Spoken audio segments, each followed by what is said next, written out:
Gusto mo bang tabihan na lang kita sa kama mo? Pupuntahan kita dyan sa bahay nyo. Galit ako sa mga batang mahilig magpuyat. Kapag hindi ka pa rin natulog, ay pupuntahan na talaga kita.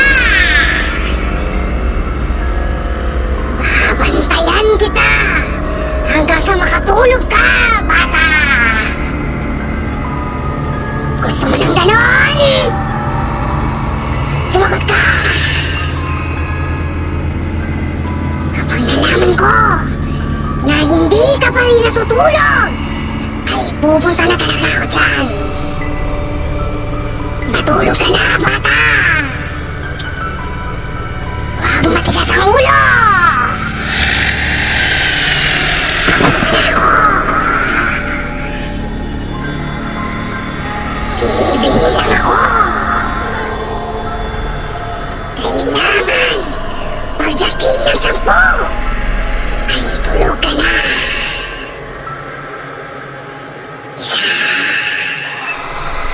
1, 2, 3,